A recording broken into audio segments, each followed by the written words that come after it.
Hello friends, இந்த வீடியோவில் என்ன பார்க்க போகிறோம் அப்படின்னா பார்த்திங்கன்னா, நம்ம தோசையே சாப்பிட்டு போர் அடிக்குது அப்படின்னா தோசை மாவு ஆனால் இதுக்கு புளிக்கணும் நிறைய இருக்குன்னா பணியாரம் பண்ணிக்கலாம். அது எப்படி பண்ணுறது அப்படின்னு நம்ம பார்க்க போகிறோம். புளிச்ச மாவு இருந்தாலே போதும். அதில் வெங்காயம், பச்சை மிளகாய், இஞ்சி, கருவேப்பிலை அது எல்லாமே சின்ன சின்னதாக கட் பண்ணி நம்ம போட்டுக்கிட்டு கொஞ்சம் உப்பு நல்லா போட்டுக்கிட்டு நல்லா காரத்துக்கு போட்டு நல்லா கிண்டி வச்சு, ஏன்னா புளிப்பு இருந்தால் தான் பார்த்திங்கன்னா அந்த பணியாரம் நல்லாயிருக்கும், இல்லைன்னா நல்லா இருக்காது. இந்த மாதிரி அதுக்கு பணியாரம் இது எல்லாருமே வாங்கி வச்சுருப்பாங்க. இதில் நீங்கள் அழகாக எண்ணெயை ஊற்றிட்டு திருப்பி மேலே போட்டு எடுத்திங்கன்னா சாப்பிட்றதுக்கு நல்லா. ஏன்னா எப்போவுமே நம்ம தோசைன்னு சாப்பிட்டுட்டா போர் அடிக்கும்.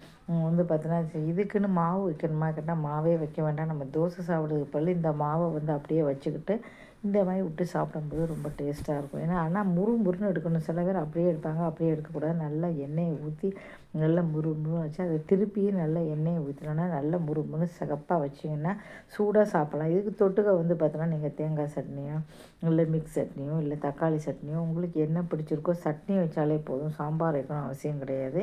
சட்னியை தொட்டு சாப்பிட்டா சாப்பிட்றதுக்கு அவ்வளோ சுவையாக இருக்கும். ஏன்னா நம்ம விதவிதமாக சாப்பிட்ணுன்னு எல்லாருக்குமே ஆசை. விதவிதமாக சாப்பிடணும், வகை வகையாக நம்ம இப்போ சாப்பிடணும் ஆசை. அப்படிப்பட்டவங்க வீட்டிலையே இந்த மாதிரி பண்ணி நம்ம சாப்பிட்டுக்கலாம். ஒருத்தருக்கே ஒருத்தரதே நம்ம போதும்னு சொல்லலாம். ஒரு 7 இருக்குது.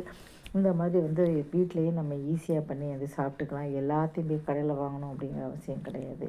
வீடியோ பிடிச்சவங்க சேனலை சப்ஸ்கிரைப் பண்ணால் இதுதான் நிறைய வீடியோக்கள் தொடர்ந்து உங்களுக்கு நான் போட்டுக்கிட்டு தான் இருக்கேன். மறக்காமல் பார்த்து ஆதரவு கொடுங்க.